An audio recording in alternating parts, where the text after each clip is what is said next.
Navigating cultural dimensions, masculinity versus femininity in tone and attitude. Hello everyone, and welcome back to our series on understanding speakers' tone and attitude. Today, we're going to explore a particularly interesting aspect of cultural differences in communication: the cultural dimension of masculinity versus femininity. This dimension, which can greatly impact tone and attitude in spoken English, is sure to enhance your listening comprehension skills. Let's dive in. First off, it's important to clarify that when we talk about masculinity and femininity in this context, we're not talking about gender roles. Instead, we are discussing a cultural dimension introduced by a famous Dutch psychologist, Geert Hofstede. In a nutshell, masculinity represents a preference in society for achievement, heroism, assertiveness, and material rewards for success. On the other hand, femininity stands for a preference for cooperation, modesty, caring for the weak, and quality of life. Knowing about these differences is crucial for understanding the tone and attitude of speakers from different cultures.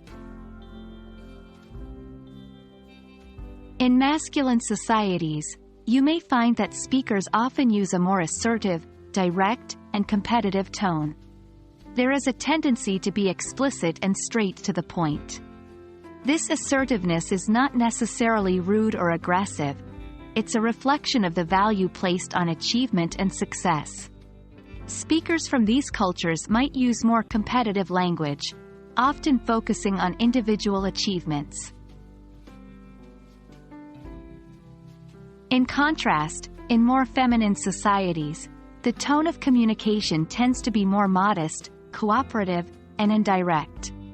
People from these cultures often prioritize harmony and consensus. Their language may involve more empathy, and focus more on group success rather than individual achievements. There might be a more frequent use of qualifiers, maybe, could, might, and mitigating phrases. I think, in my opinion. To improve your listening comprehension skills, it's crucial to listen to a wide variety of speakers from different cultures. Notice the differences in tone and attitude between speakers from more masculine and feminine societies. This practice will enhance your understanding and help you navigate cultural nuances in communication.